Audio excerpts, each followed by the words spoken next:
we're going to talk about Hatton's introduction that is quoted considerably in the introduction to the Lord One in the very first book. And I was rereading it and I felt very impressed that it had some very powerful information. Hatonn was channeled. He identifies himself as a member of the Confederation, as Ra is, but doesn't really get into the details of what density he's from. It looks like he's either fifth or sixth density, just from the way that the communication goes. Um, these are the things that are covered, and I'm feeling very strongly we probably have to do this in two parts because all of this information is so well articulated, and I believe it should create some good discussions. So I don't want to rush through trying to get it all done in one. I much prefer to do it in two sessions. So in this session, we'll do part one, how contact works, why they don't appear. He identifies himself as being in a ship uh, orbiting high above the group that was channeling them, and which is interesting. How they know our thoughts and what that means, the creator's original thought, how they influence reality, the key of meditation. Meditation comes up quite a few times, both in this and part two session, with some very specific things about why that's so important for us at this time in the Earth's evolution or humanity's evolution. What is kind of the purpose of this third density around rapid spiritual growth within what they've referred to as this illusion, very much the same as Ra does. That this is an illusion that teaches, talks a bit about how there are many entities who would very much love to have the opportunity to come to this spiritual education camp called Earth or the illusion of this reality. It is a desire and a manifestation key and talks about profundity of that, transcending the illusion and knowing the truth, how it comes from within. So those are things that we'll cover tonight. And then before we end, we'll review what part two is going to cover, just to see if we can carry on with that either next week or next month, whatever that time frame works. So let's just start through this. And again, I really do encourage you to ask the questions because the questions really unlock some of the knowledge. Oftentimes I assume that people understand it, whereas the questions will show that they're understanding it either differently or need some more clarity around what is meant by this or what is that, how does that work in conjunction with this other concept that we've talked about. And those questions just are beautiful. So I really would love to have you offer them as they come up on each slide. So we'll ask at the end of each slide if there are questions. Okay. Other than that one. Let's get into the context. So how contact works. So in the this is all snippets from the actual channeling of Hatonn. And so he goes through, he starts by saying, we have been contacting people of Earth for many, many of your years. We have been contacting at intervals of thousands of years those who sought our aid. It is time for many of the people of this planet to be contacted, for many now have the understanding and the desire to seek something outside the physical illusion that has for so many years involved the thinking of those of this planet. So right there, the highlighted in yellow, highlight is, I highlighted the parts that I think have great meaning, to have them stand out. But otherwise, I haven't changed the quote in any way, just by the coloring. It's interesting to me that they live outside of our time. I mean, they've been working for thousands of years. So 2,000-3,000 years ago, the time of Christ, the time of the Egyptians, is not a long, long time for them. It just seems like that's part of their daily, if you like, routines. It's time for many of the people of this planet. It's time now And this again was given in the 80s, early 80s, for many of this planet to become contacted. For many now have the understanding and the desire. So there's the two things that are required. The understanding that they are wanting to contact us, they're willing to help us, and the desire to seek. And we'll see this theme of the need for us to seek and want to contact uh, something outside the physical illusion. And that's interesting because so many people are lost in the physical illusion, which is implied here. We get so caught up, and he talks later about how we're very much easily distracted by all our gadgets. And that's even become much more compounded since the 80s, because in the 80s, there wasn't even an internet yet, right? And so now we've got cell phones, and it's just 100 times more distractions now than there was then. And back then, there was significant a number that kept us from wanting to seek anything outside of this physical kind of reality we think is so tangibly real. Then he goes on, for this, my friends, is how contact works. It is first necessary, if the entity is to be able to receive our contact, for him, he, again, back in the 80s, they didn't use him, her, or they just used the him as a generic pronoun, for him to become of a certain vibration as a result of his thinking. So there's a connection between how we think and what vibration we hold. And that is another theme that will come up throughout this session and the next one. So vibration is a result of his thinking. This is greatly speeded by involvement in groups such as this. Their group was very similar to this group, my friends, for the 5D group. They would meet often, they would meditate together, they would share experiences, they would channel, they would teach each other things, they would ask questions. So these kind of groups that really started back in the probably the late 70s, 80s, he says that greatly enhances that.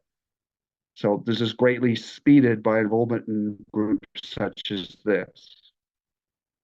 And then it is finally done through meditation.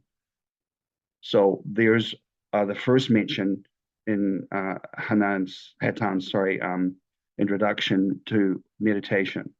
In other words, the verbal communications given to the entity, meaning the channeler, given to the entity by the channels, such as this one, create a system of thought and a desire for spiritual awareness that raises his vibration. So by hearing people who channel, if they're authentic, reading their information, like you can in the books, Law of One, and there's many others, it is a way of raising your vibration, right? It's a system of thought and desire for spiritual awareness that raises his vibration. So a desire to understand things from a spiritual point of view. So there's a couple of keys in there of how contact works. It has to come first. We have to have a willingness or an understanding that it's possible. And he's going to talk about later on in this introduction how to be a channeler and why that's important, and how there's so many more that they desire to contact. And so they're trying to teach in this introduction the psychological, mental components of what you can do to become one who can have this level of contact, which is beautiful. I think that's I think one of the things that comes out of it. One of the things I listen to Cry on fairly regularly. One of the Cry on speech talks that I liked was where he talked about how having people like he calls his companion or friend channel will become unnecessary because everybody will be able to do it. And that's sort of the vision that Hatonn is kind of presenting here. Questions quickly about the how contact works and what he's saying there. Again, he's going to build on this, but that's laying the groundwork. Meditation, the desire to seek it, the interest in spiritual things outside of the physical reality. Yes, Lou. Thanks, Scott, and hi everyone.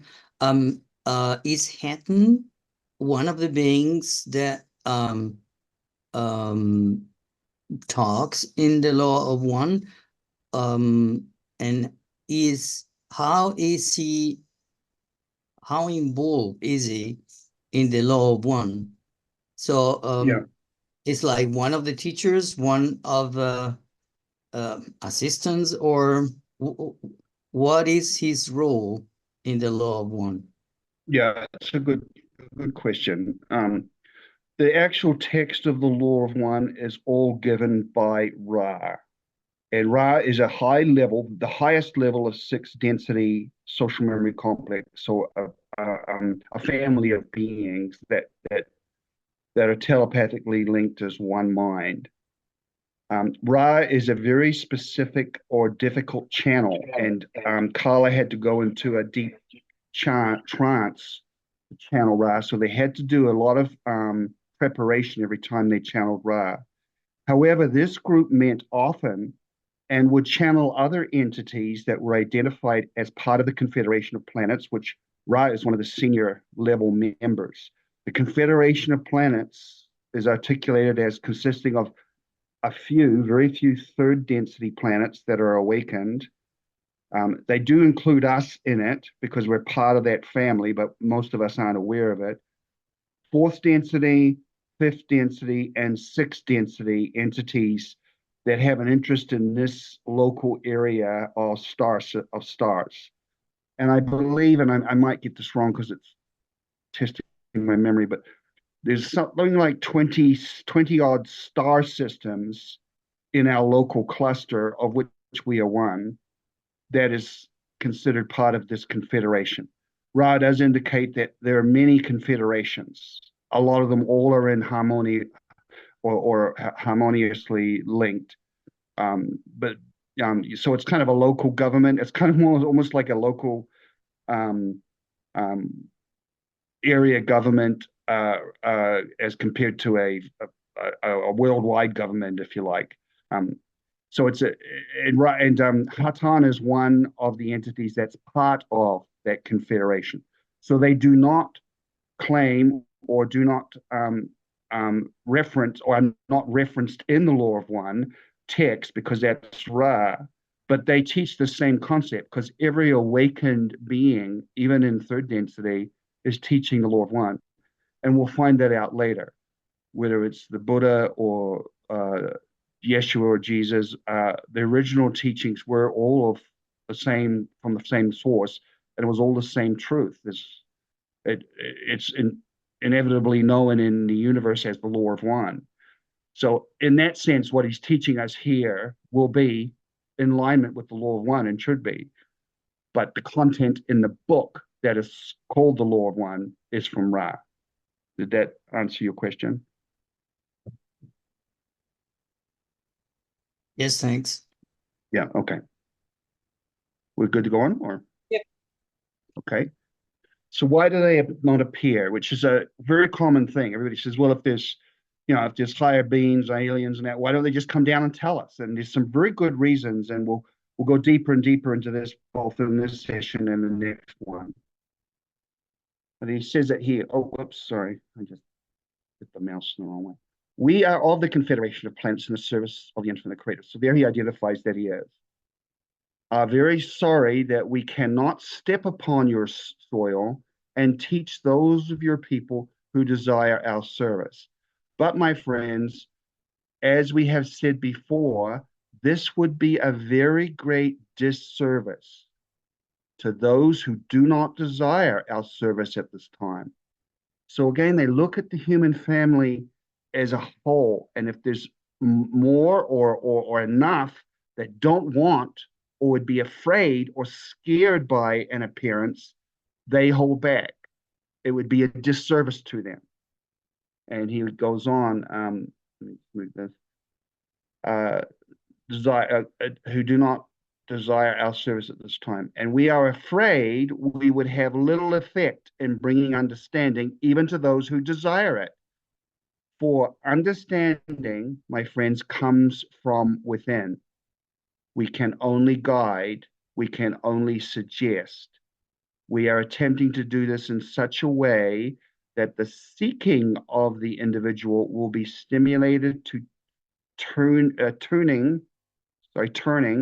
his thinking inwardly or inward to that single source of love and understanding, the creator. So their key concept, the creator that you contact is inside you. You don't go looking for the creator out there somewhere as a separate entity, separate away from you in some other dimension or whatever. They're saying very clearly that you turn inwardly and seek the creator inwardly. That is part of us all, part of everything that exists. For everything that exists, my friend, is the creator. So there, the concept of the law of one is articulated very plainly there. And that's why they don't appear. They talk later about why they can't prove to the world these things. And the very key thing that they say, and I think it comes up later and maybe in session 2, is that it would not change the vibration thinking of the people because they're still thinking in third density. I want physical proof before I believe God is this or God is that, or there's beings that are real, beyond it. That's not their desire is to up the vibration so we can graduate or ascend. That's the purpose of third density. If they appeared to prove that they're there and they have higher understandings, it would create more problems and create more confusion and much more challenges than it would help. And they know that from the wisdom of their own experience. So they would much prefer contacting us through this means, like channeling, inspiring people, telepathically putting thoughts in your mind and feelings in your heart. Questions about that? No, not yet. Okay. All thoughts are the creators. So he is talking about them being in a craft. At this time, I am in a craft far above your place of dwelling. I am at this time able to monitor your thoughts. This, my friends, might seem to some of your people to be an infringement, but I can assure you that it is not. Our capabilities of knowing the thinking of the peoples of this planet Earth are not designed in any way to infringe upon either their thinking or their activities. We do not consider the knowledge of the thoughts of others to be an infringement, for we see these thoughts as our own. We see these thoughts as the thoughts of the Creator. A very interesting paradigm shift. Most people believe their thoughts are their private and they're only theirs and nobody knows them. But here he's saying that's not how it really works. You're broadcasting your thoughts constantly. They're wide open to those who are able to tune in and receive them, just like an open radio signal being broadcast permanently. Everything that's going on from the broadcast station, anybody can tune in to pick it up, right? And that's kind of how our consciousness works.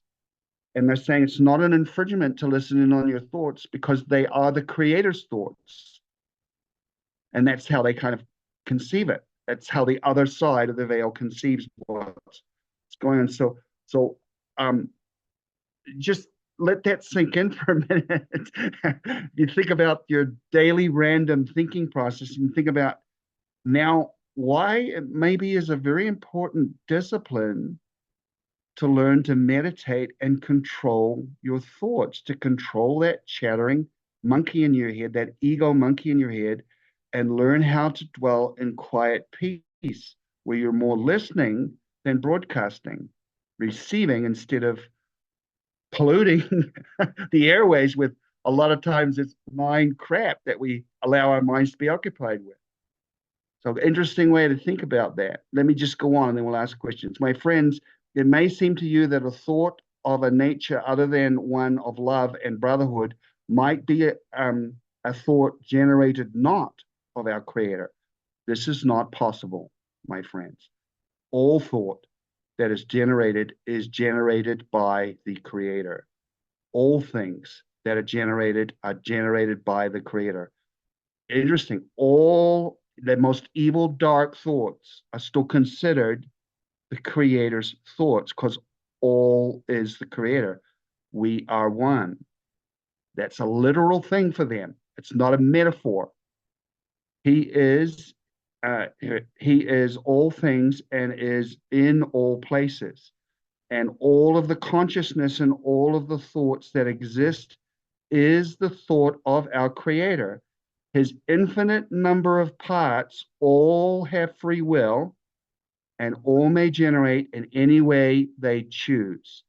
So there is this specific independent aspect of the fractal that we are that makes us feel separate in a sense, especially in this failed state. We have the free will to choose what will generate. And we're generating first in the thoughts we choose to hold to. All right. All of his parts communicate with all of the creation in his entire and infinite sense. I found that profoundly well articulated on what oneness is and how connected we are.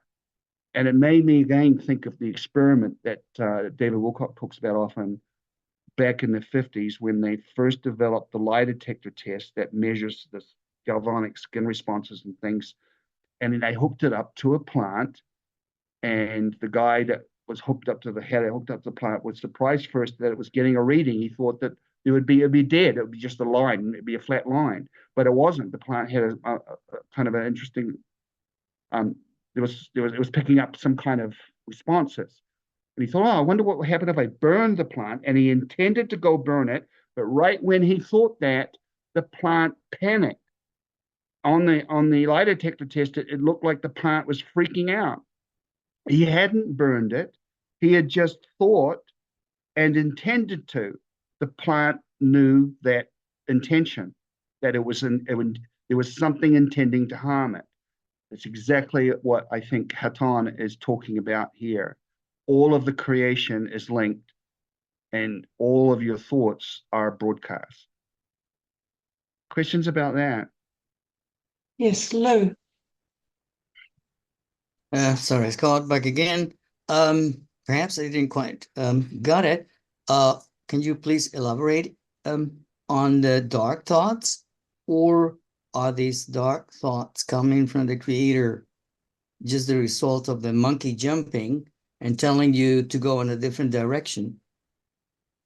Yeah, it's not every thought that you think is actually yours generated by you. Both those who inspire us with love and light, like Hatonn, can put thoughts into your mind and heart, but also the Orion group works very closely that way as well. They can put dark thoughts into you, but all are connected to the creator. All consciousness is one consciousness, not individual separate consciousnesses as we understand it or think we are here. It's one consciousness perceiving through different lenses, if you like.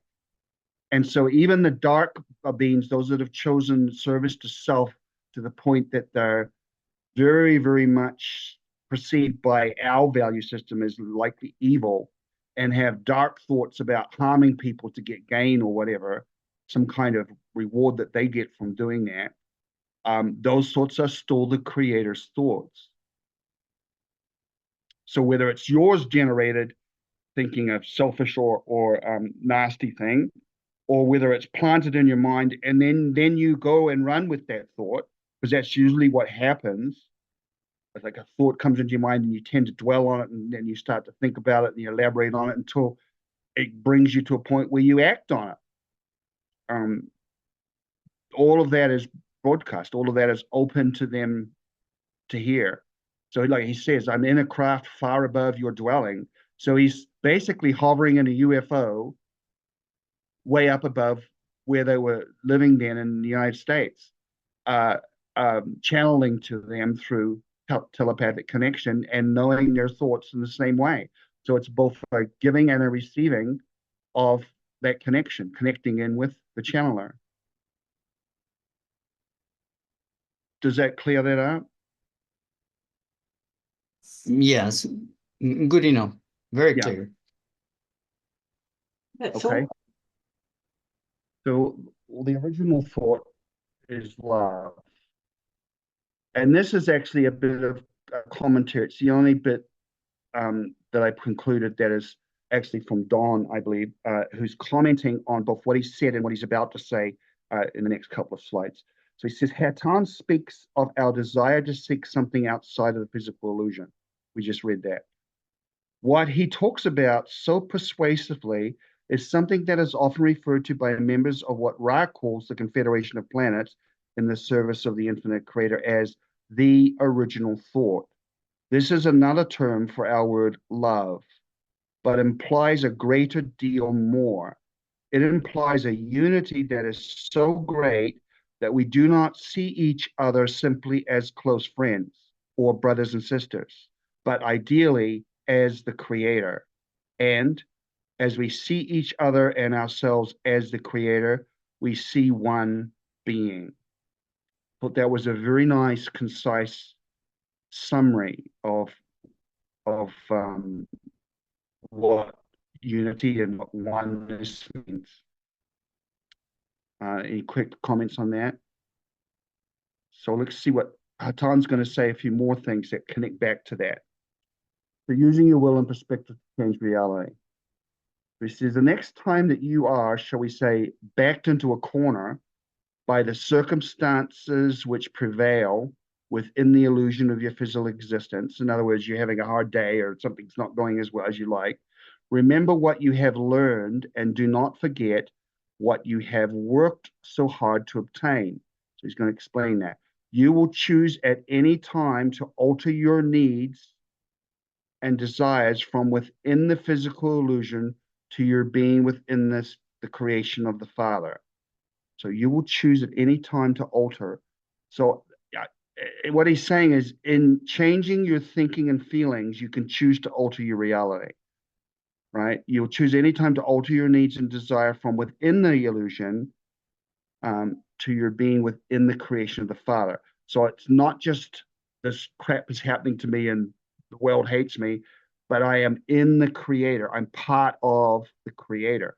As long as your objectives lie within this physical illusion, it will be necessary for you to be subject to the laws which prevail within the illusion. So you're connected, as long as you keep seeking things that are within this illusion, then you are bound by the laws of the illusion. But if your desires can be altered by the application of what you are learning and are lifted in the creation of the infinite one, then, my friends, you may have a great deal more ability to remove yourself from the corners into which the illusion seems to back you. So his way of saying that if you can stop for a minute and be present in the moment when you're feeling backed into a corner, when you feel like things aren't working for you, and you can change your perception of seeing it that way to seeing that this is the creator and this is a lesson, there's a learning here. And then you can say you may have the great deal. So what does he say? If your desire can be altered by the application of what you have learned and are lifted in the creation of the infinite one. And so you don't, instead of desiring something within the illusion, desire something that's more profoundly beneficial.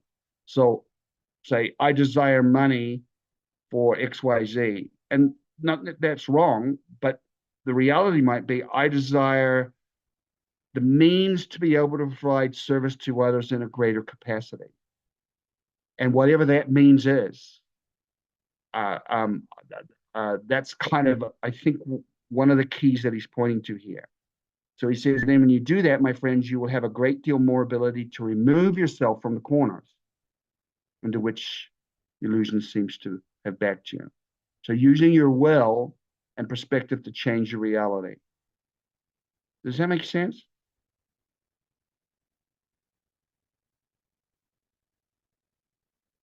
Yes. People questions about that? That works? Okay. So then he starts to talk about a bit other ways of how we might be able to do that and some practices that might resonate with us. So meditation will be spoken of here quite a bit.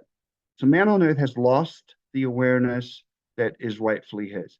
What a profound statement, right? We're so lost in this illusion that we've lost our real native rightful awareness. And both Rupert and Eckhart talk so well about that and how to regain that and what that means. And that's what enlightenment really is. He goes on, and why, my friends, has he lost this awareness? He has lost this because he has focused his attention upon devices and inventions of his own. What an explanation for today's world, let alone in the 1980s, right? He has focused his attention upon devices and inventions of his own. That's one of the key reasons we've lost that connection to nature, to the creator, the unity consciousness. He has become hypnotized by his playthings and his ideas. He is but a child in his mind. And that's how most people live through density, being distracted all the time. It's the old story of, the dog's walking along going, oh, that's nice. And it goes, oh, look, a squirrel. And it gets distracted by just the simplest thing instead of doing what it initially wanted to do. And I think many of us are easily distracted, as Hatonn was saying, by our inventions, devices, and playthings. And so we're still very much children in the mind. And why is that? Because we never train the mind. We might think our educational system doesn't, but it really doesn't. It actually reinforces the monkey. We learn to connect our identity to our ability to analyze and solve problems. That's only one of the tools of the mind, but we think the mind is us, when it's really not. It's a computer, if you like, that's taken over because we haven't learned to master it. We are, as children, playing on a master supercomputer in the head that we haven't learned to control. We're letting it control us and distract us. And the ego aspect of our identity is taking over. So that's kind of his way of kind of summarizing what Eckhart and Rupert talk about so well. He goes on, all of this may be very simply remedied. So how to get out of that trap? A man can once more return to an appreciation of reality rather than an appreciation of the illusion created by his mind.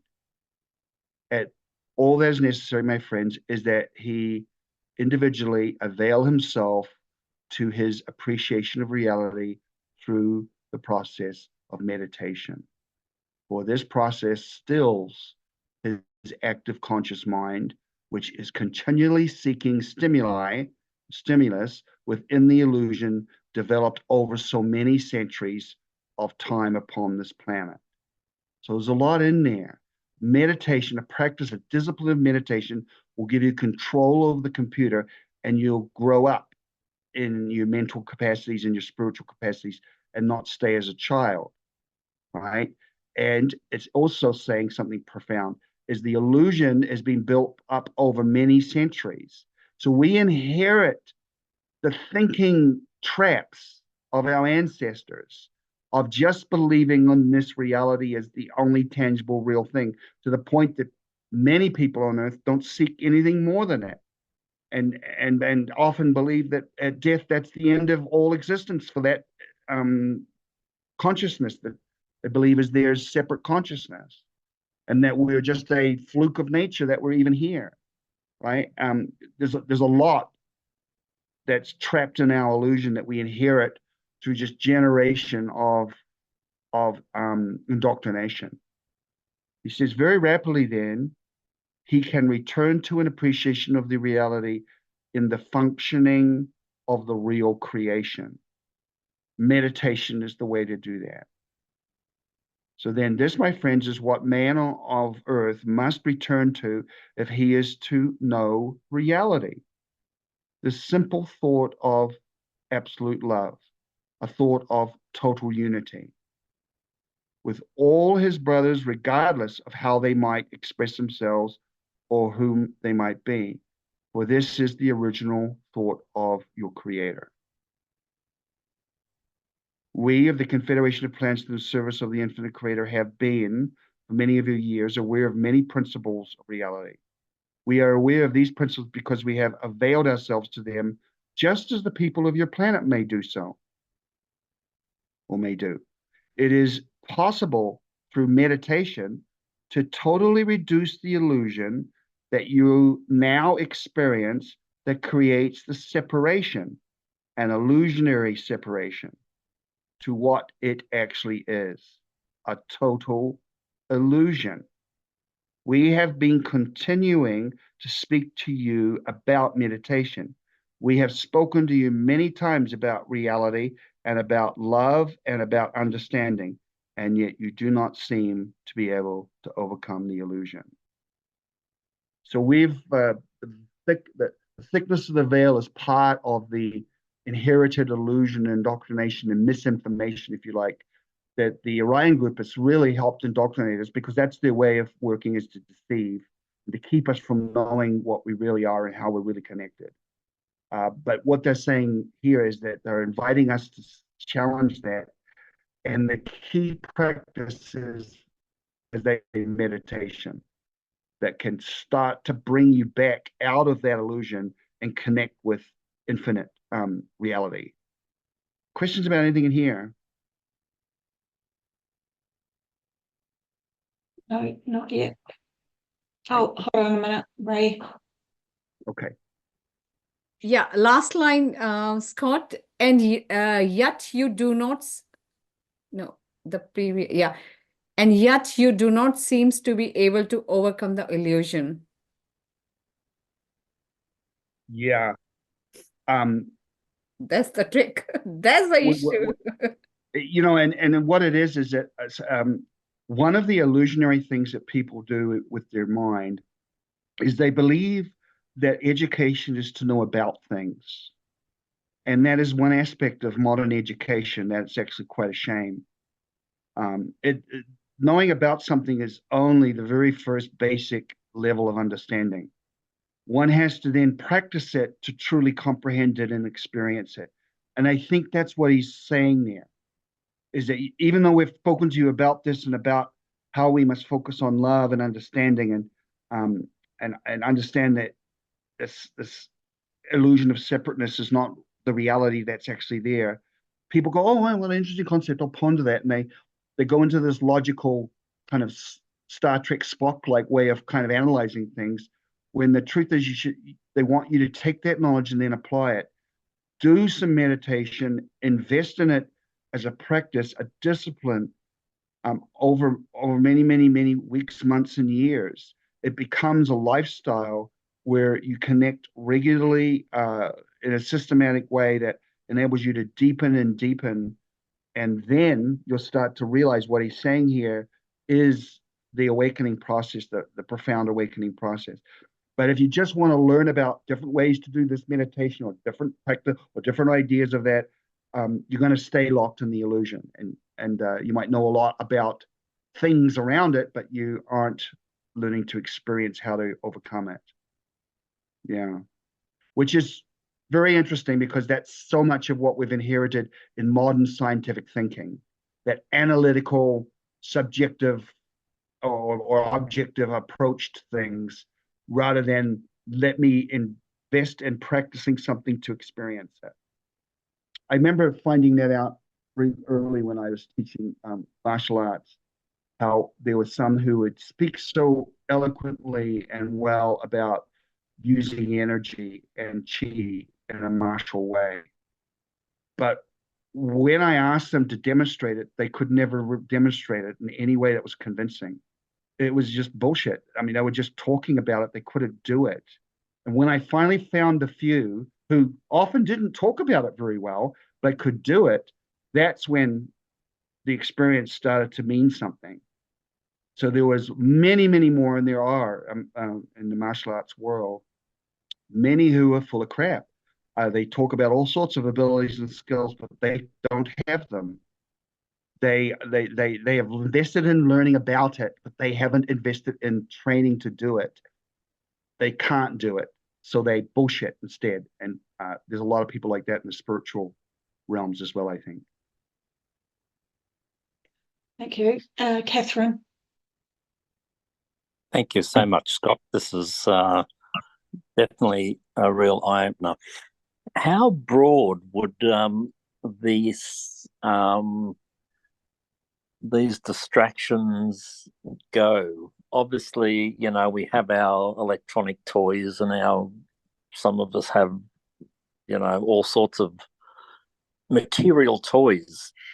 Does the breadth of these distractions also go into the spirit realm, insofar as perhaps even thinking that certain elements of the earth are more worthy to spend time on? Or just how broad would this spectrum of Yeah, I get the question. I think by this time in the evolution of the human family, it's in every level, and even in things like the channelings that are very deep and profound, like the Law of One from Ra, there is nuance, misperceptions that are part of the illusion that are easily misunderstood. And Ra talks about that. In fact, I'm reminded by something Rupert said, that we're using a language that's designed to talk about things when we're not really talking about things. Consciousness isn't a thing, right? But we have a language of things. We think of thoughts and feelings as things, right? It's the metaphysical world of things. That's so it's so entrained or ingrained into even the way we talk and the words that we use, that we don't realize that it programs us to start to experience our reality as things that are real, rather than the illusionary concept of energy moving and the connection we have with it, etc. The things are separate from us in space and time. So all of these parts of it are deep into every aspect, from theological concepts of God being a judge on a throne that we have to stand in front of, a separate being that requires our obedience and fear. It's amazing. It's in everything. Our challenge is to challenge it, is to look past it, is to say, is that articulation as close as I can get to my experience? And I love listening to both Rupert and Eckhart, because they often correct themselves, because they say, that's not actually the right way to say that. Let me think of another way to say that. And once they say it several different ways, you get to realize that the words aren't able to express what they're really saying, but they can get all around it. And the reason is that our words, especially in English, is bound to the metaphysics of things. It's about talking about stuff rather than experience, in a sense. We even think of an experience as a thing.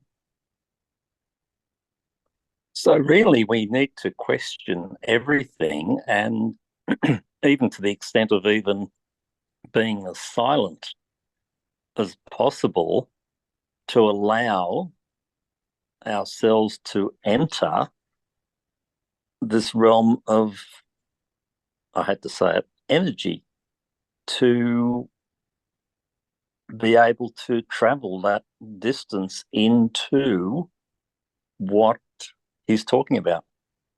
Yeah.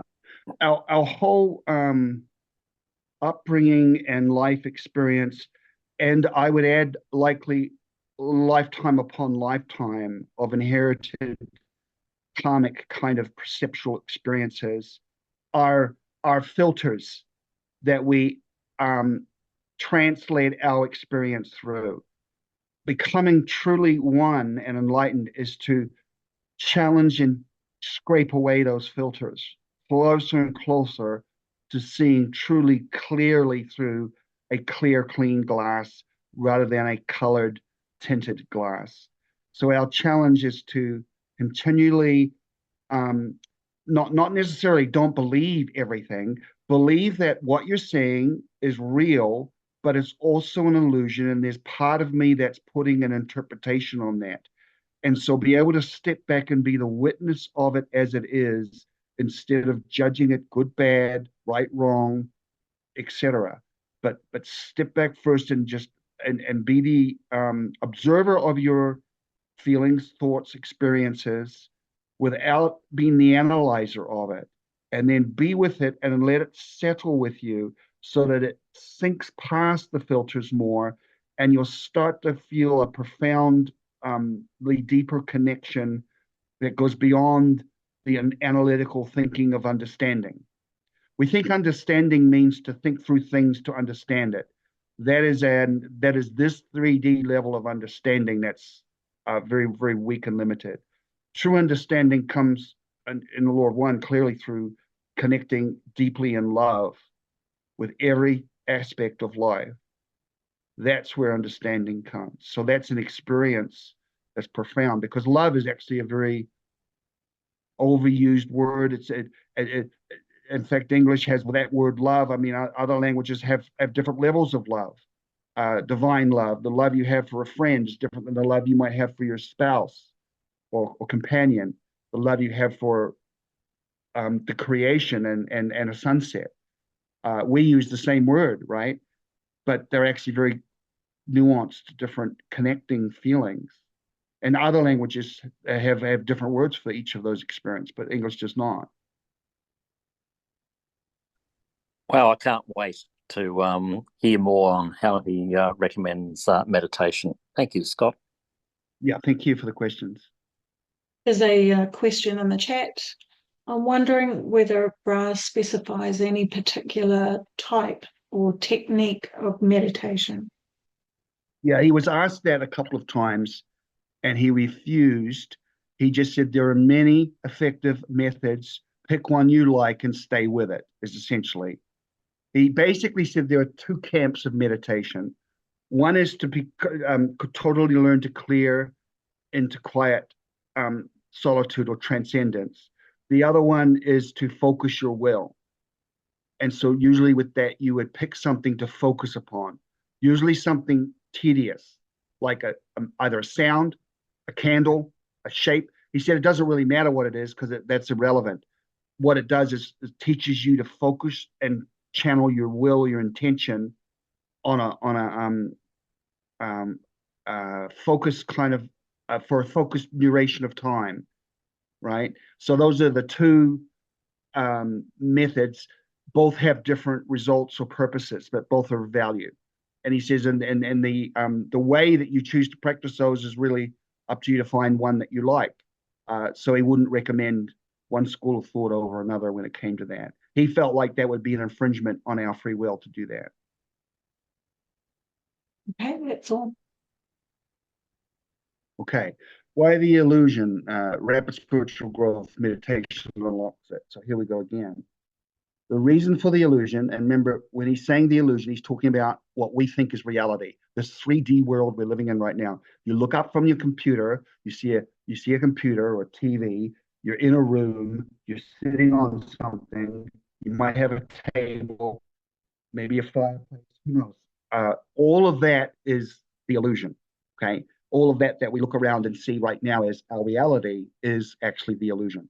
So the reason for that, my friends, is one that man on earth has generated.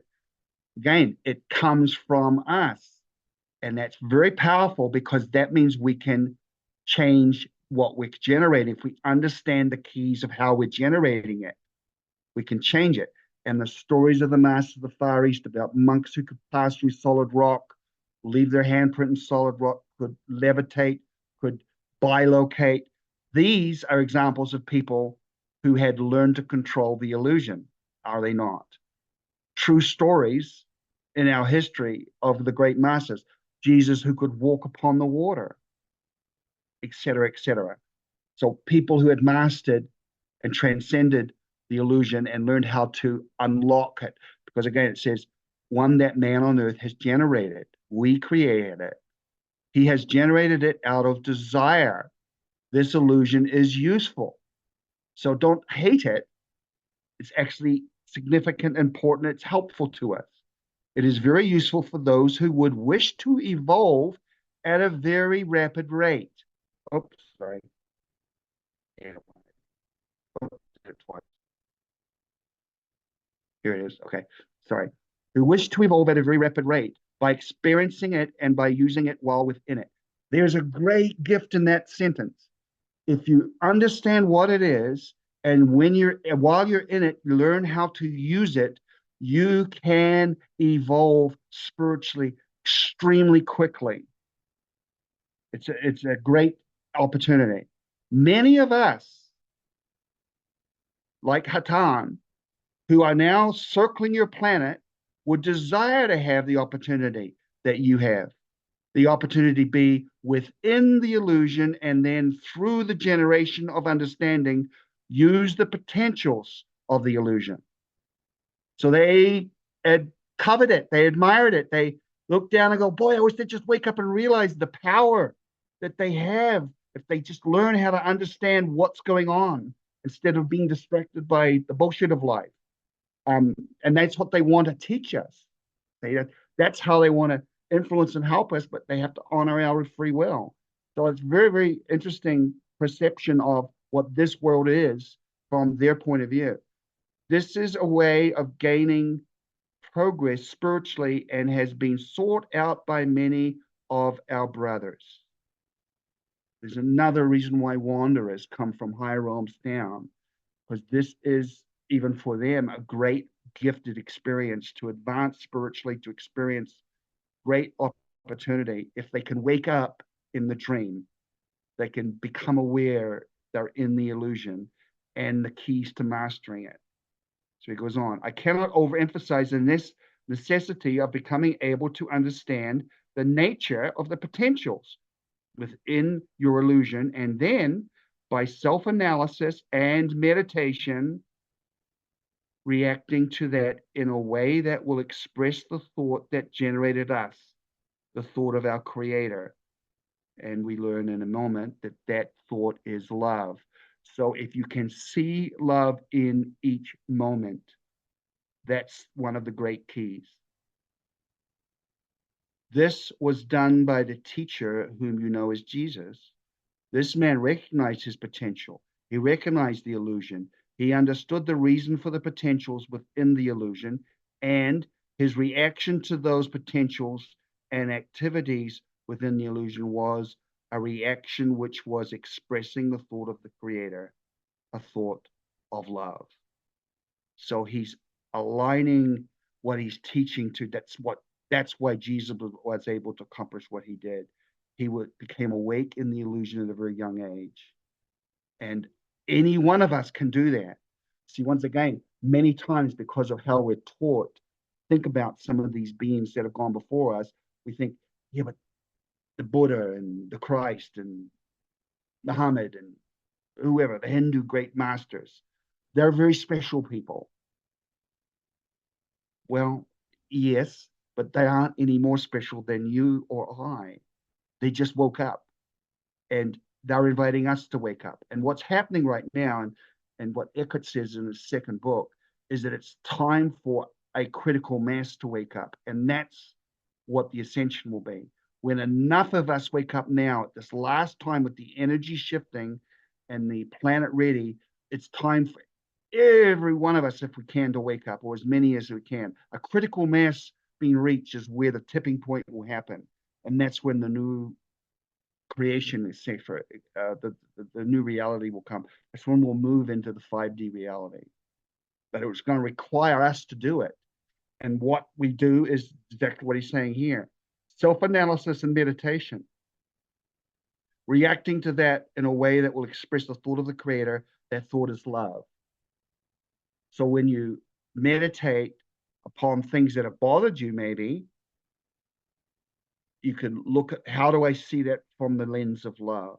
So learn to put on your glasses that are the lenses of love rather than the critical lenses, especially the self-critical or the angry critical of that person did this and this and this, and the blaming, whatever the other lenses are. We've got thousands of them.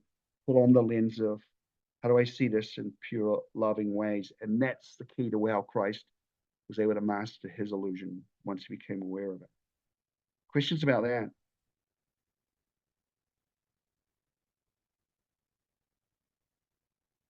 No. Okay. Becoming aware of the illusions lessons. So here's another part of that. Keeping up in your mind that the illusion that you experience is an illusion. So there's the first step. Just keep that in the back of your mind, that it is surrounding you for the purpose of teaching you. So there he says right there, what you're experiencing and what you think is the real crap of your life, all goodness, whatever it is designed, is purposefully there to teach you. It can only teach you if you become aware of its teachings. So there's another grand key to mastering the illusion, is to see each opportunity, no matter how discomfortable or how wonderful, as a lesson. It can only teach you if you become aware of its teachings. So ask yourself, what am I learning in this experience? And allow it to settle in through your heart. Ask it from a lens of love that comes from the heart center rather than a logical center. You can allow your reasoning or consciousness to ponder it, but usually what you want to do is quieten the monkey and open up to flow of thoughts that come, because that's when the channeling can happen for you, where they'll give you insights that you wouldn't have generated from your own framing, that will start to show you what the lessons are. If you can only, it can only teach you if you become aware of its teachings. It has said that he works his wonders in mysterious ways. This way may seem mysterious, however, it is the way of spiritual evolvement. That is how it's always been done.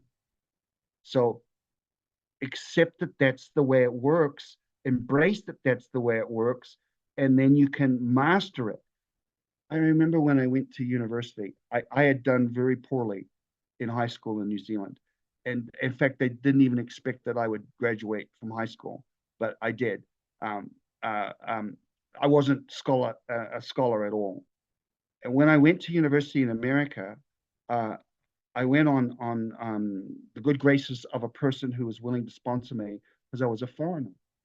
And I committed myself to use this opportunity. And so I made it my task to master the process of the learning process of the education system. And I did. And the dumb kid from Wanganui got straight A's. I never got a lower grade than an A minus. I got straight A's throughout all of my university career, undergraduate, graduated magna cum laude. The dumb kid from New Zealand did that. Why? Because I said, there's a method here. I've got to master how they teach it. I've got to master how they test it. I've got to learn how to use the resources around me. So if I'm not good at something, like I've always sucked at math, I went to the math lab every night and made sure I understood what had happened in the lesson before, had different ways of understanding or teachers that could work with me. So I worked the tasking of it. I sat at the front of the class. I asked the questions that were the dumb questions, because I just said, I'm paying this bloke to teach me. If I don't understand, then I've got to give him the chance to help me understand. And most of my teachers loved that, and that became my methodology. And I think that's what he's saying here. If we can do that in the life, if we can master the way, it is the way of spiritual evolvement. So accept that's the way that the divine teaches itself. So instead of pushing against it, bunking off school, not going to class, not taking notes, not preparing except to cram at the last minute, that's how a lot of people took university, and they got through it, but they didn't really gain anywhere near as much as they could. Instead, make it a discipline of life to master it. And that's, I think, what he's inviting us to do here. There are many souls experiencing the illusion in which you find yourself. However, there are few using the illusion to grow. So there he is there. There are many kids going to university, but they're all dicking around, playing, having a good time, not learning, not using it to really grow or learn. They're just getting through it.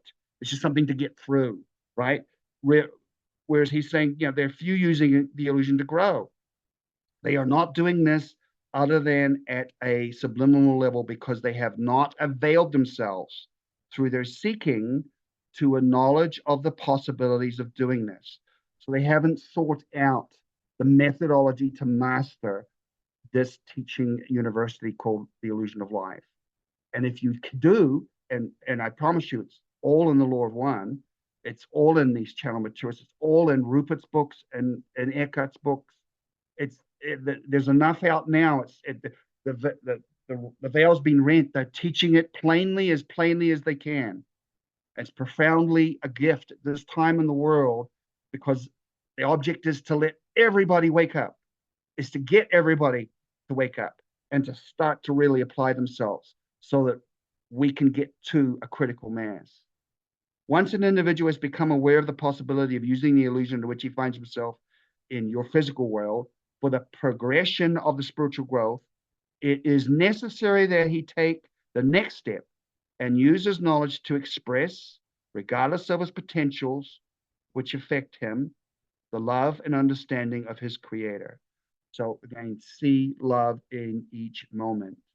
Sometimes that's very, very challenging, especially in difficult losses or when somebody's abusing you or taking advantage of you, how to look through that, how to look through the filters of defense and that we put up and try and see love. But the promise here is, in doing that, that's when you will master the moment and the growth will be exponentially powerful. I think it's a wonderful invitation to wake up and come to class with new eyes, excitement to learn, and with the ability to really transcend what's been going on and holding you back. Questions about that? Yes, Ray. Yeah, again, second last line from the bottom, regardless of the potentials which affect him. Yeah, it is necessary that he take the next step and use his knowledge to express, regardless of the potentials that affect him, the love and understanding of his creator. I think, and I read that as like his filters, his own personal limitations, his inability to believe that he can actually overcome this. It could be a habit, could be an addiction, it could be just a mindset that limits us. All of those potentials that affect us have the opposite potential. In putting that away, that the potential to transcend the limitation is opened up. So it's the polarity concept. So if we see what's holding us back, what's stopping us from breaking through, and it's often an old programming belief system or filter, to regardless of that, to try and see love and understanding of the creator in the moment, rather than being taken away on the normal programming process of pushing back, fighting back in the old way that you did. Someone's nasty to you, you bite back at them. Sometimes, often it just happens subconsciously. So you learn to notice those and say, I'm not going to allow that to take over this time. I'm going to take this moment to see what would love do in this moment. That's how I read that.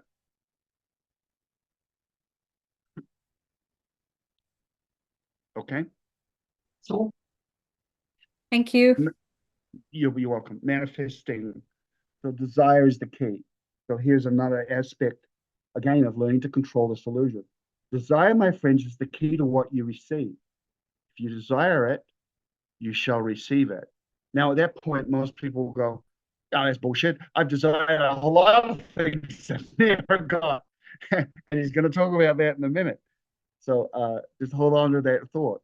This was the Creator's plan, a plan in which all of his parts would receive exactly what they desire. And my friends, often in the illusion which you now experience, it seems that you do not acquire what you desire. In fact, the opposite seems to be the case in many, many instances. It's a paradox. It seems that such a statement should be made and that such apparent results or desires are manifested. And yet we state without exception that man receives exactly what he desires. Perhaps, my friends, you do not understand desire. Perhaps This understanding is not within the intellectual mind. Perhaps it will be necessary to spend time in meditation to become aware of your real desire. For my friends, there is much, much more of you and of the creation that you presently appreciate with your intellectual abilities in your present illusion. So his axiom is you get what you desire. The caveat is you probably don't understand what you really desire. And we're going to find out in a minute that actually, because we are a fractal of the creator, our actually true core desire is the same as the creator's desire, and it is what we call love. But that's the key. Manifestation is if you desire it, you shall receive it. But you've got to understand in meditation, really understand what is it I really desire, and then unlock the layers like peeling an onion. Questions about that or comments?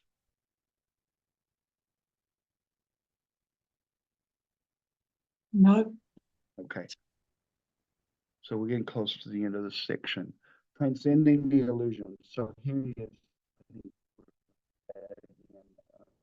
It is very difficult for people of this planet to give up their illusion, to give up the preconceived knowledge of what they believe to be cause and effect. However, this is not reality. This is illusion, born of illusion.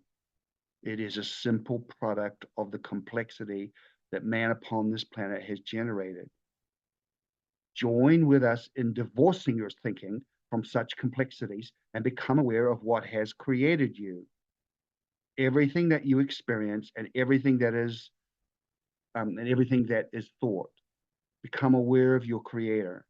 Become aware of his desire. And when you know this desire, you will know your own.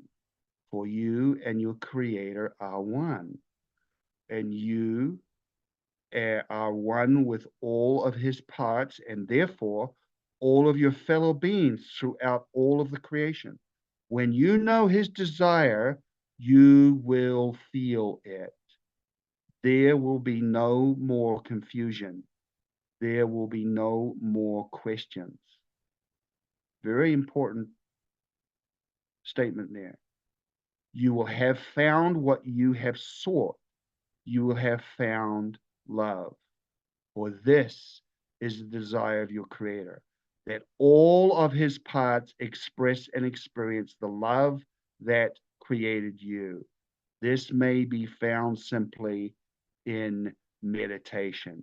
So again, the powerful admonition to generate a practice of meditation and to be fully invested in the inward search for the God within.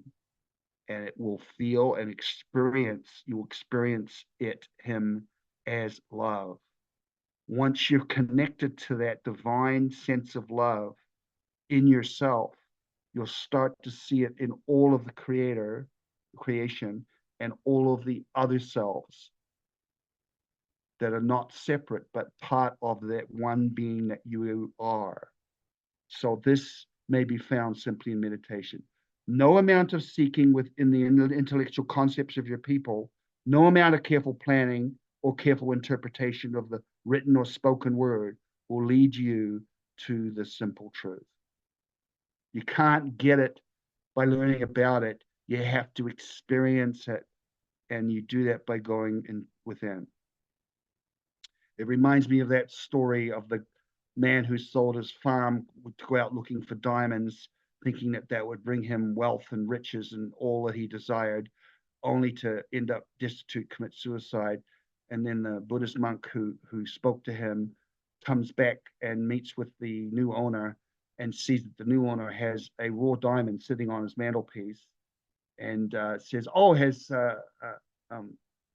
Ahmed come back?" And he goes, "No, nobody's heard from him for years." He goes, well, where did that diamond come from? He goes, "That's not a diamond.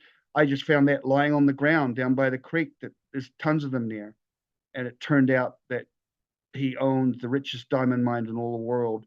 And the guy who had wanted diamonds had always had them right there in his backyard. And that's exactly what we're looking for. We're looking for a connection with the divine. We want to go to India or Tibet or some of these exotic places and listen to these great masters. And the truth is, they will just take you on the journey that is the within journey. And it's in meditation, you can find your acres of diamonds in your own heart. You don't have to go out into the world to find it. Sometimes some of us need to do that to get there first, but that's what he's saying. Transcend the illusion. There's a lot of powerful things here. Any questions about or comments on this slide?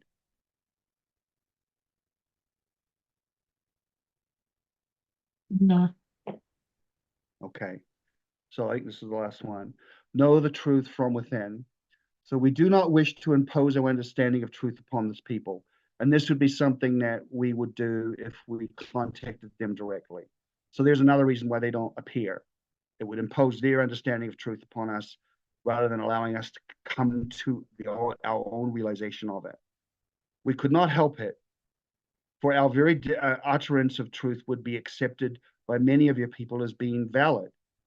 We do not wish to be thought of as the ultimate representatives of the Creator's truth. We wish to give this to your peoples in such a way so that they may accept or reject this at their own will. This, as we understand it, is a necessary provision in the spiritual evolvement of all mankind, that he be, at some state of his evolution, in a position to accept or reject what is necessary for his evolution.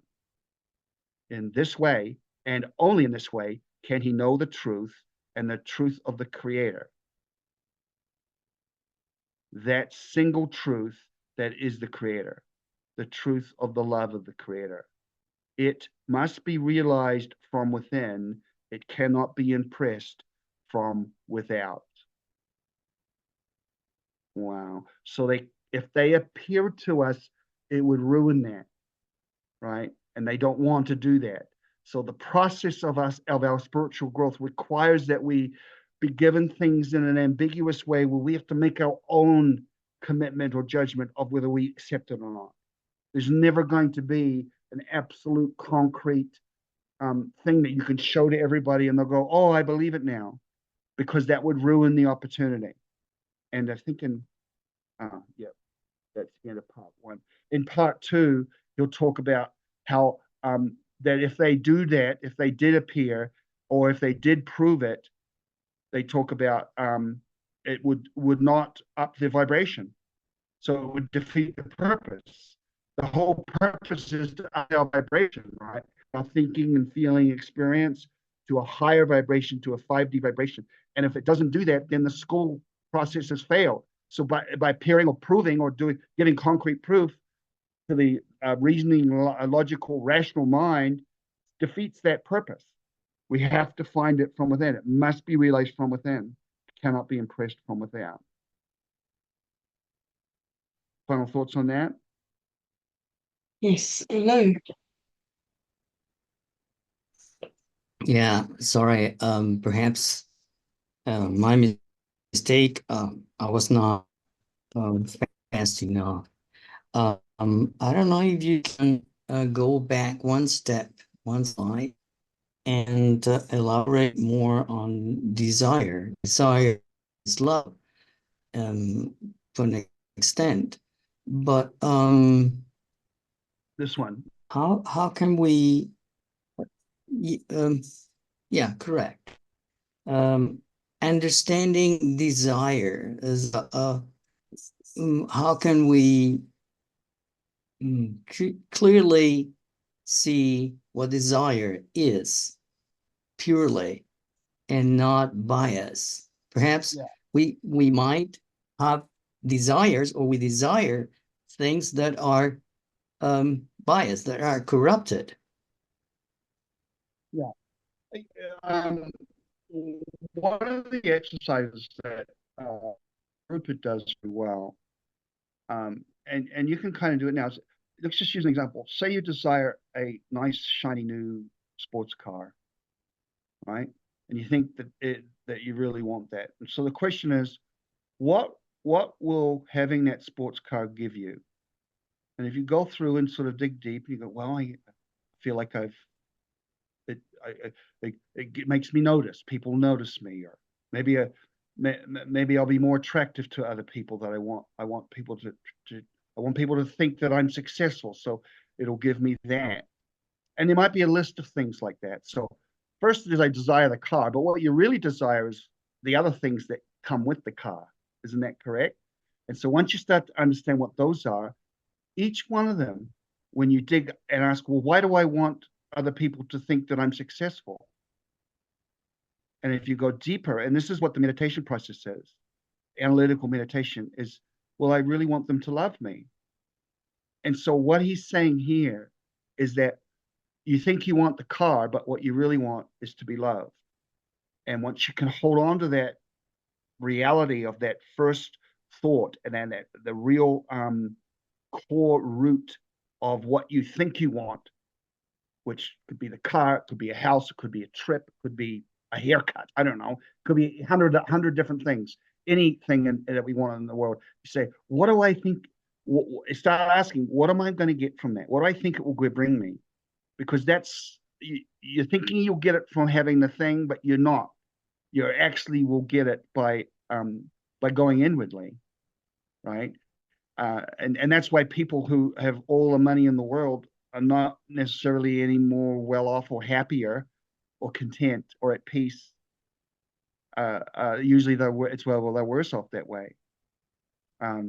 Whereas you get people that live as monks that can be the most beautiful, transcendent, peaceful people, and they really have nothing but the clothes on their back and a bowl, usually to beg with. So what do you really want? You want to have stuff? Not really. You want to be successful. Why? Because you want to be seen and admired and loved and accepted. And you want to have peace with that, and you want to feel fulfilled. And you think those things will bring that to you. But what's reality is the desire that's underneath. Does that help? Yes and no. As is that to an extent, you can see that clear because it's something material. But let's switch, for example, something that is not material. Say, for example, health. I may desire, or I desire good health, or something specifically within health. Yeah. And it could be that in my learning process, this is exactly what I need to learn about, because not having this specific help that I'm desiring will lead me to learn other things. Yes. So that's why I think that to understand desire is not so crystal clear, not so black and white, not so easy. Something is. Yeah, it takes effort to investigate your own layering on top of it. For example, most people want health because they want to enjoy comfort.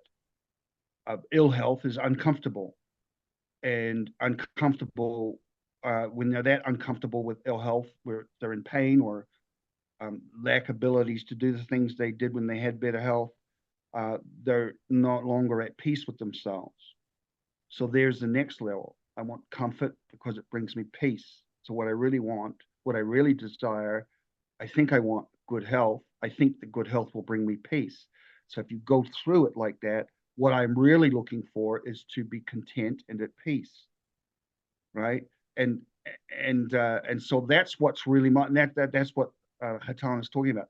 That's what you will get, but you might actually get that by being given an affliction that causes you to find peace in a different way. than what you think it will give you. You think you'll get it from health, but you'll actually, there's a lot of healthy people that have no peace. So that's part of the illusion.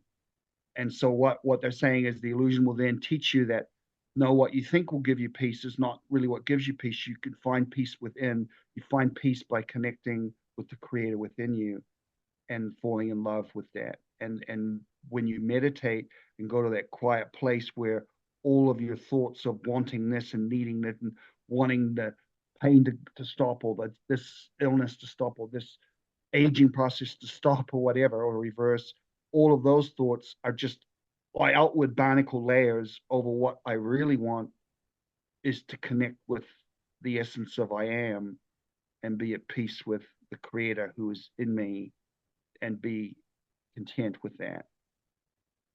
So that's an example of, you can do that with everything. Once you identify what you think you want, the object is to don't stop there and say that's what I want. When I get that, I'll be happy. Well, there you go. You just said it. What you really want is happiness. What is happiness to you? So you dig deeper, and that's what they're saying to do in meditation. Go to the source of the motivation, and then once you understand that, the manifestation comes from that. And it might not end up manifesting as health. It might manifest in a completely different way. But you'll still get what that root desire is. And it's not what usually comes up on the surface. It's much beneath that. It's a good exercise to do because you can do that with things that bother you. If something's bothering you, what do you really want? You want peace from that bothering. You want that to be resolved. So you start to dig deeper on what does that look like and what's the real bottom thing. And it almost all comes back to love, because being at peace or at contentment is love. That is that sense of connection, isn't it? When you go to that place, there's many words that are, again, describing things, but there are many words that we use to try and describe what that sense of connection is. That empty, quiet, empty, conscious awareness of being. And it's holding on to that.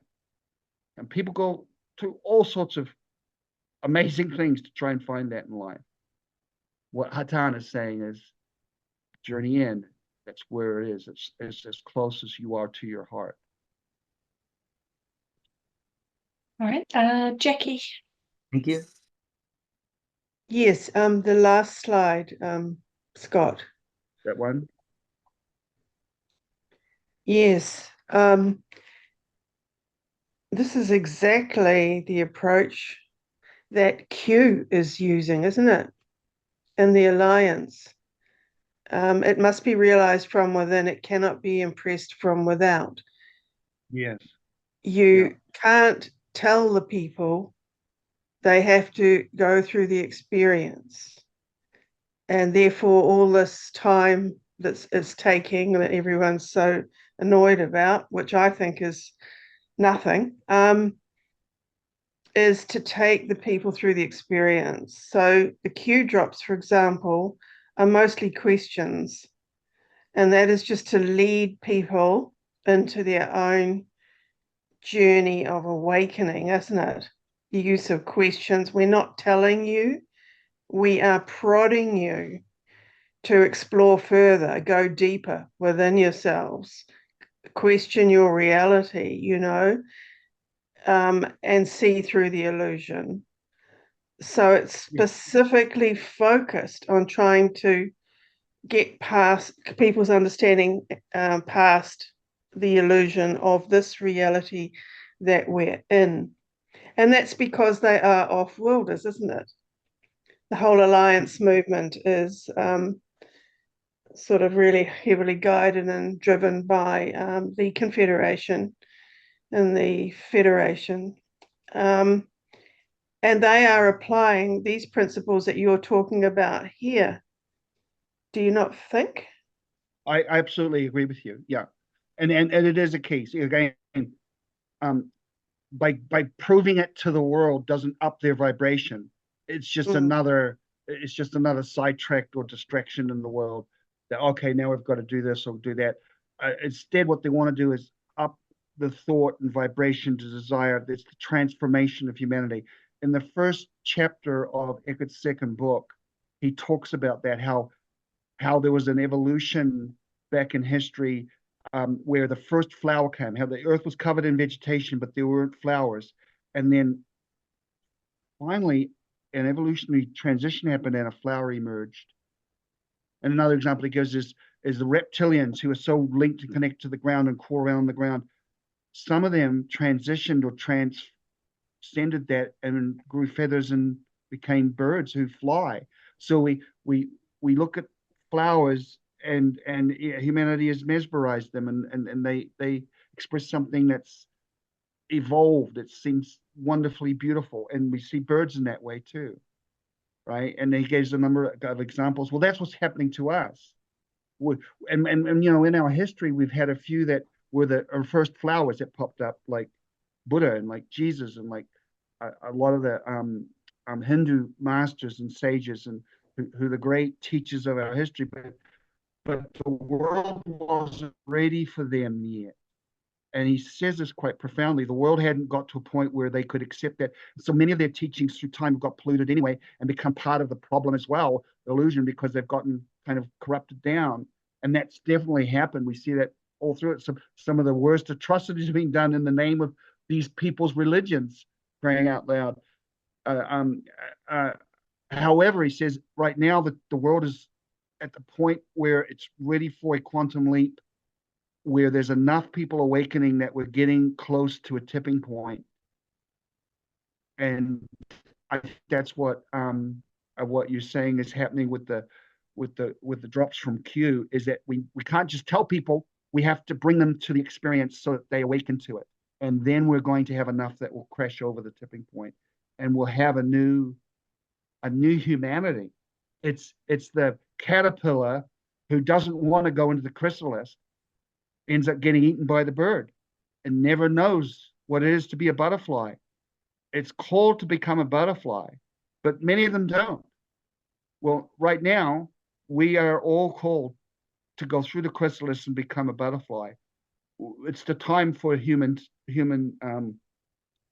psychologically, spiritually, to evolve. And the world is calling for it. The energy is calling for it. And so that's the harvest. And we'll talk a lot about that in the next section as we look through here. Just why channeling is better than appearing, and it goes into deeper things. Seekers needed a critical mass, and that's where he talks about that. Meditation brings wisdom, knowledge, and power. He talks further about the gift of meditation and how to gain power from those insights. So this is what we'll do next time. Preparing for service, meditation, becoming a channeler. And so they talk, basically anybody can do this. The 3D school of difficult lessons and how to master them. Meditation, next level, a constant state. So how to get to that point where it's not just something you do once in a while, but you actually learn how to hold on to that transcendent state. Meditation, the key to overcoming challenges. The love light choice that must be made by all. That's the harvest. And then the harvest and 5D graduation, a matter of vibration.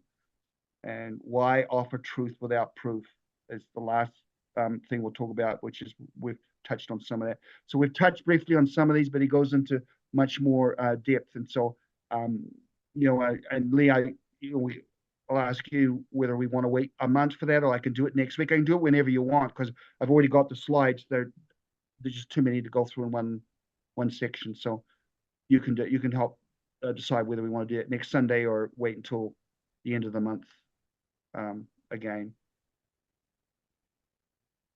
Okay. Thanks, Jackie and Catherine. Before you go, perhaps in the chat, everyone can just let me know what you would prefer. If you put a number 1 in for next week, or a number 2 in for next month, that would be helpful. Catherine. Thank you so much, Lee, Scott, and everyone participating. Would I be right in saying that obviously on my journey into whatever desire is, on that way to love. Love appears to be, from various aspects, the epitome of the places to go. I'm not saying it's the end of the journey, but it's the place where major things get unlocked. So as I process what is my desire to get to this place of love, it's obviously going to be different to yours and to the person next door and to my brother and to my family, etc., etc. So if we have a world population, hypothetically, let's pick a number, 7 billion, there is going to be 7 billion ways for this planet to find that objective of love, which means to say that if a percentage of us find that, that means to say that we have awoken, but we've all awoken in our own specific way. Am I right in saying that? Yeah, it's interesting. Everybody's path is their unique path, but there are markers that are common along the path, and that's what the masters teach. There are key practices and markers that are common in all of the paths, but they don't require you to adhere to following one person's path, and that's what we often get caught up in a lot of religious dogmas. Is I'm going to walk the Christian path or the Buddhist path or whatever, but I'm not just any Buddhist path. It's got to be that Tibetan master that I know did this, so I'm going to follow that religiously and hope that what he attained or she I can. And those people often get very frustrated because they get locked into a paradigm of following a path instead of looking for the markers. And that's what the great teachers do, is they teach you to recognize when you've reached a kind of a hallmark vista plateau spiritually, that is a sign of your spiritual evolution. Yeah. And so that's why teaching can help. And what they're trying to teach us is these principles. If you do certain things, one of the things you'll start to experience is you'll want to look for is find love in every moment. And Ra said that very profoundly in one of the last presentations we did. We looked at that. Hatonn saying the same thing again. So that's a common thing because that's how connected. It's interesting. They say that really this earth life is called the choice, but what's the choice between? We say, oh, service to others or service to self, but that's the surface level. The choice is really about love. How do you seek and find and receive love and give love? And it is either by what appears to be in some way service to others or service to self, and we tend to polarize along those platforms. And so it's the choice of how we're going to find and experience our connection, which we experience as love, right? When you connect, when you see a beautiful sunset, isn't that such a similar feeling, a breathtaking feeling that it evokes a feeling of love? That's Yes. what unity and conscious, yeah. And so we can all say that we'll have that experience, but I can't dictate that specifically how you will get to that point. That's yours to discover, and that's part of the beauty of you being in the class. And that's what Hatonn is saying, is we can't steal that from you by giving you the truths as we understand it. You have to have that experience of awakening and that epiphany moment, because that's when the vibration changes, and that's the gift. It's not knowing the truth, it's experiencing the awakening of it within you. Yeah. Right. Thank you. Thank you. Thank you.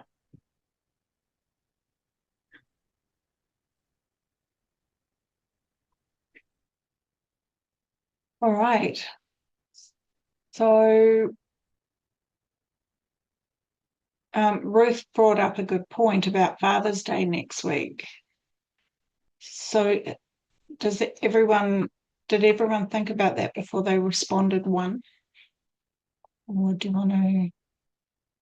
Reconsider. It's Yeah. it's fine with me either way. It's just well, it does flow from what we've covered. So but sometimes pondering it for a while might help. Week might be enough. Maybe it could be 2 weeks. It doesn't. It's really up to you guys. If you decide to do it one day, I don't even need much prep time because I've already got the slides. We can just go into it whenever there's a moment that's free for it. It'll take about the same amount of time this one did, though. Well, it is recorded, so it will be put up onto the website under the Law of One, so you can always go back and listen to it. And I think I pretty much have to go with the majority, which say next week. Yeah, that's fine. I'm good with that. All right. Any final thoughts or questions? Yeah, it's just personal. Sarah Lee, do you need to drive to Auckland or somewhere to visit your dad? Been there, done that.